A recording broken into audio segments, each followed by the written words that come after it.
Where then is the so-called peace dividend promised by the imperialists, who claimed it was the existence of socialism, the armed race that this engendered, that was the reason for poverty and want in the world? Have we seen this massive increase in investment in humanity? Far from it, we've seen the very reverse. As Stalin predicted, should the USSR fall, an era of the blackest reaction would set in, and imperialism would seize working and oppressed people by the throats. Capitalism continues to create famine amidst plenty and bring forth the absurd spectacle of the crisis of overproduction. Our economy is stagnating, and recession on a scale not seen since the 30s is back upon us. Workers are losing their jobs and must go without healthcare, housing, clothing, even food, the most basic means of subsistence. And why? Absurdly, because too much of these very articles have been produced too efficiently by too few labourers. And because the social product is the private property of a tiny clique of billionaires who will not carry on the productive process unless they can further enrich themselves. Goods then tend to become cheaper, but they cannot be afforded by the masses who are even further impoverished, and the market contracts. And if goods can't be sold, what's a capitalist to do? He's only in it to make an honest profit. So he stops production. You have the absurd spectacle as he did in the 30s. Norman Bethune described it. It was what made the respectable, surgeon and man of society, Norman Bethune, were going amongst the poor people of Montreal in Canada, in Quebec, and seeing their poverty, seeing that there's a man begging on the street for a cup of coffee, but at the same time in Brazil they were burning and dumping into the sea the coffee crop. What an absurd spectacle. That there were people without clothes on their back, but they were burning the cotton crops. That there were workers at collieries. He would go and see them in their houses. The children would complain to the mothers, "Mother, why don't we have any coal for our fire?" "We don't have any coal for our fire because your father's out of work." The father's a collier. "Why is your father out of work?" "Because there's too much coal." It just doesn't make any sense. For the first time in human history, we're witnessing the spectacle of want, of poverty, of famine even, of degradation, not because we can't produce enough, but because in fact we produce too more, but the social relations of production under which they're produced are out of harmony with the means of production. Everything that's produced by society belongs to a tiny handful of capitalists, rather than to the people who produce it. They're in the rub. It's simple matter though. Imperialism has created a position where it's so simple to expropriate this tiny handful of exploiters and square the circle to reconcile the situation, to make it right. And this periodic and inevitable crisis of capitalist overproduction trails in its wake hunger, starvation, famine, disease and war, like the four horsemen of the apocalypse. This anarchy, in which social productive entire nations belongs to a handful of individuals, we're told, is the most efficient way to run production. Gordon Brown loves to repeat this mantra again and again. It's the Goebbelsian lie that underpins every other injustice in society. As the NHS is carved up and ever more of our NHS taxpayer money is given over to private enterprise, private concerns, private contractors, what are we told? Well, this is the efficiency of the market will come to bear on the NHS, and you'll get more for your money. But meanwhile, at the cutting edge, on the wards, as patients, as healthcare professionals, we see the reverse. We see wards being cut and services being taken away. When public housing was being sold off, people were bribed. They said, well, you'll get a whole bunch of money for your house. You'll become a wealthy man, you'll become a property owner. But what's the result? There's no security of tenure. People are being evicted from their housing.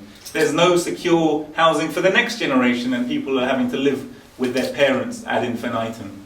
They can't afford it. There are slum conditions, there's extortionate rent. People are working just barely to make ends meet. And of course those who have been lucky enough to get houses and get a mortgage, so many of them now are sitting on negative equity.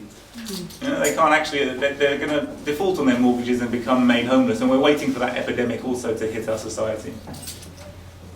Even as our Labour Prime Minister robs the poor to give yet another multi-billion pound handout, multi-billion pounds to supplement the 350 billion they've already given to the bankers. So he's robbing the poor once again to pay the rich. They tell us the market is the way forward and we must have blind faith in it. What a sham, what a farce. Have not the Labour Party proved their weight in gold to the free market fundamentalist capitalist ruling class? And was Stalin, I come back to him because he's so maligned, but was he not right when he said, truly, the capitalists are implacable enemies. Their wealth is built upon our poverty, their joy upon our misery. As we look around the world then, the capitalists stand convicted like the sorcerer's apprentice of being totally unable to control the massive productive forces that they've unleashed. For all they see is private greed, and they can never adequately express the needs of the masses within their economic equation. Far from an incentive to production, as we're told capitalism is, it's the reverse. What incentive can there be, to those who strive and struggle and work their entire lives but see themselves getting poorer and poorer, eking out a lower and lower, more miserable existence? And there are fully 3 billion, don't forget, of these people in the world. Are we to believe that half of humanity are lazy and therefore don't get on under capitalism? Of course, this argument is a total fraud, and no one in their right mind can believe it. And certainly, the workers around the world are waking up to this fact, and they're discarding this absolutely false ideology. Socialism is the historical era of the revolutionary transformation of capitalism into a free and equal society. And despite all zigzags, despite the reverses that we've unquestionably suffered in our great liberation movement, we continue to live essentially through the era of capitalism's demise. Capitalism is daily creating, just as Marx said way back 150 years ago in the Communist Manifesto, capitalism on a daily basis continues to create its own grave diggers. And no matter how many...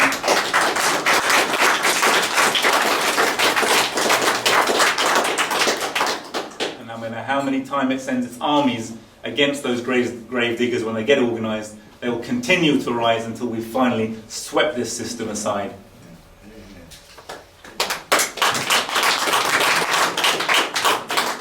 I'm coming to an end, comrades. The Nepalese Revolution, as our comrade who was it? The rise of progressive and socialist governments in South America, and we welcome obviously our friend from Nicaragua and our friends from other socialist and progressive regimes who are not in. The continued survival and success of socialist countries like the tiny but defiant Cuban and North Korean peoples. The massive strides taken forward by countries like socialist China, who, let us not forget, despite all criticism that's constantly levelled at them by people who constantly say that there's no longer any socialism existing in China, they have lifted 400 million people out of poverty. Without their contribution, the entire world would have been plunged into far deeper poverty than it has ever known. All these struggles, as other people have pointed out, are the legacy of the October Revolution and show us that far from being over, our liberation movement is poised for further, greater and more profound victories.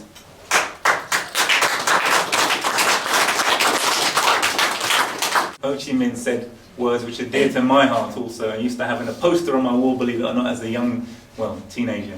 He said that nothing is more precious than independence and freedom. And there was a longer quote. He said that imperialism may destroy our cities of Haiphong and Hanoi, but we will win and we will re-endow them with greater and more magnificent structures. There's kind of defiance in the face of the bombardment. But nothing is more precious than independence and freedom.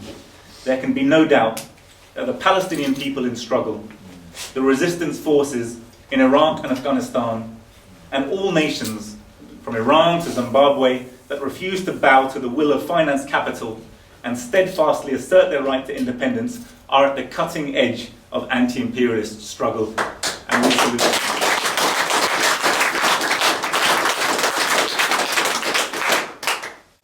But the world is forever changed.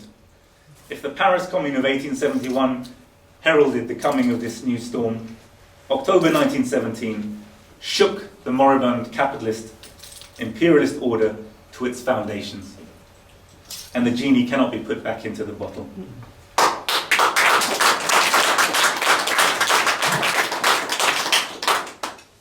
no people will again submit to be ruled as colonial serfs. They will resist. The imperial colossus, then, we can finally see, has feet of clay. Long live the heroic example of the great and glorious October Revolution. Victory to the anti-imperialist resistance. Comrades, let us uphold the banner of communism.